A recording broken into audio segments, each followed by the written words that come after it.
भक्तजनों, माताओं, बहनों, सादर जय श्री कृष्ण। हमारे YouTube चैनल में आप सभी का बहुत बहुत स्वागत है। मैं हूं आपके साथ आचार्य धर्मेंद्र शास्त्री। आज हम आपको प्रदोष व्रत की दिव्य और ज्ञानमयी कथा सुनाने जा रहे हैं। इस कथा को अंत तक जरूर सुनिएगा और सुनने के बाद अधिक से अधिक लोगों को शेयर भी करिएगा। तो सबसे पहले आपको और आपके पूरे परिवार को प्रदोष महापर्व की बहुत बहुत शुभकामनाएं और बधाइयां। भगवान भोलेनाथ तथा माता पार्वती जी का भरपूर आशीर्वाद आप सभी के जीवन पर निरंतर बना रहे। आप सभी सुखी रहें, स्वस्थ रहें, व्यस्त रहें और मस्त रहें। निरंतर उन्नति तथा प्रगति को प्राप्त करते रहें। बोलिए शंकर भगवान की जय, पार्वती माता की जय, महाकाल राजा की जय, काशी विश्वनाथ भगवान की जय, अमरनाथ भगवान की जय। मृत्युंजय महारुद्र त्राहि मां शरणागतम, जन्म मृत्यु जरा व्याधि पीड़ितं कर्म बंधनैः, अवंतिकायां विहितावतारा मुक्ति प्रदानाय च सज्जनाना, अकाल मृत्यु परिरक्षणार्थम वंदे महाकाल महासुरेशम। हमारे धर्म ग्रंथों और पुराणों में प्रदोष व्रत की जो कथा बताई गई है उसमें लिखा हुआ है कि प्राचीन काल में एक गरीब पुजारी हुआ करता था। उस पुजारी की मृत्यु के बाद उसकी विधवा पत्नी अपने भरण पोषण के लिए अपने पुत्र को साथ लेकर के भिक्षावृत्ति के लिए निकल जाती और शाम तक घर वापस आती थी। एक दिन उसकी मुलाकात विदर्भ देश के राजकुमार से हुई, जो कि अपने पिता की मृत्यु के बाद दर दर भटकने लगा था। उसकी यह हालत पुजारी की पत्नी से देखी नहीं गई। वह उस राजकुमार को अपने साथ अपने घर ले आई और पुत्र जैसा रखने लगी।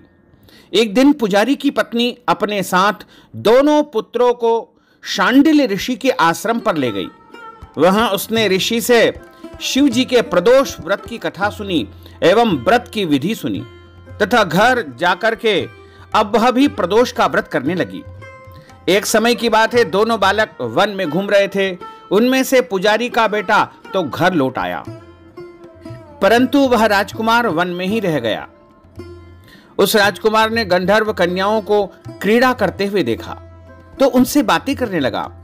उस कन्या का नाम अंशुमति था। उस दिन वह राजकुमार घर पर देरी से लौटा।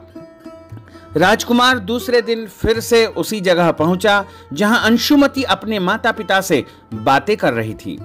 तभी अंशुमति के माता पिता ने उस राजकुमार को पहचान लिया तथा उससे कहा कि आप तो विदर्भ नगर के राजकुमार हो ना, आपका नाम धर्मगुप्त है। अंशुमति के माता पिता को वह राजकुमार पसंद आया और उन्होंने कहा कि शिव जी की कृपा से हम अपनी पुत्री का विवाह आपसे करना चाहते हैं। क्या आप इस विवाह के लिए तैयार है? राजकुमार ने अपनी स्वीकृति दे दी तो उन दोनों का विवाह संपन्न हुआ। बाद में राजकुमार ने गंधर्व की विशाल सेना के साथ विदर्भ पर हमला कर दिया, घमासान युद्ध करके विजय प्राप्त की तथा अपनी पत्नी के साथ वह राज करने लगा। वहां पर उस महल में वह पुजारी की पत्नी और पुत्र को आदर के साथ ले आया तथा साथ रखने लगा। पुजारी की पत्नी तथा पुत्र के सभी दुख व दरिद्रता दूर हो गई। वे सुख से अपना जीवन यापन करने लगे। एक दिन अंशुमति ने राजकुमार से इन सभी बातों के पीछे का कारण और रहस्य पूछा। तब राजकुमार ने अंशुमति को अपने जीवन की पूरी बातें बताई और साथ ही प्रदोष व्रत का महत्व और व्रत से प्राप्त फल से भी अवगत कराया। उसी दिन से प्रदोष व्रत की प्रतिष्ठा और महत्व अधिक बढ़ गया और सभी लोग प्रदोष का व्रत करने लगे।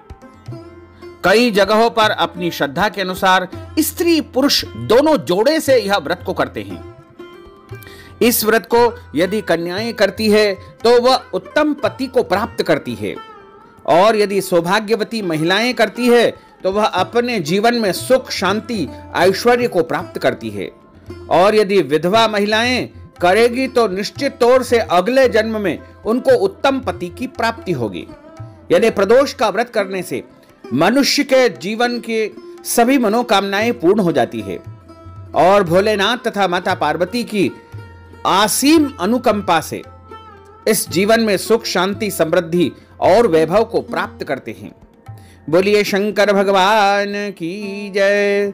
अच्युतम केशवम राम नारायणम कृष्ण दामोदरम वासुदेवम हरे, श्रीधरम माधवम गोपिका वल्लभम श्री जानकी नायकम श्री रामचंद्रम भजे, जानकी मनोहरम सर्वलोकनायकम श्री शंकरादि सेवितम पुण्य नाम कीर्तनम श्री राम राम राम राम राम नाम तायकम, रामकृष्ण वासुदेवा भक्ति मुक्तिदायकम, रामकृष्ण वासुदेवा भक्ति मुक्तिदायकम, रामकृष्ण वासुदेवा भक्ति मुक्तिदायकम। बोलिए शंकर भगवान की जय, पार्वती माता की जय, गजानंद गणपति भगवान की जय। भक्तजनों, माताओं बहनों, यदि आप प्रदोष व्रत कथा के निमित्त नगद राशि प्रदान करना चाहते हैं, ब्राह्मण भोजन करवाना चाहते हैं, वस्त्रदान, अन्नदान, गौदान या कोई भी दान पुण्य यदि आप प्रदोष व्रत के निमित्त करना चाहते हैं, तो आप इस हेतु अपना नाम और गोत्र हमें व्हाट्सएप के माध्यम से भेजें एवं नगद राशि हमारे फोन पे, गूगल पे अथवा पेटीएम के माध्यम से भेज करके या अकाउंट नंबर के द्वारा भेज करके प्रदोष व्रत का संपूर्ण पुण्य लाभ प्राप्त कर सकते हैं। साथ ही आपसे अनुरोध है कि हमारे इस ज्ञानवर्धक वीडियो को अधिक से अधिक लोगों को शेयर करिएगा, लाइक करिएगा, कमेंट करिएगा, और यदि अभी तक आपने सब्सक्राइब नहीं किया है तो अभी और इसी समय सब्सक्राइब अवश्य कर लीजिए। आपको और आपके पूरे परिवार को सादर जय श्री कृष्ण, सादर धन्यवाद।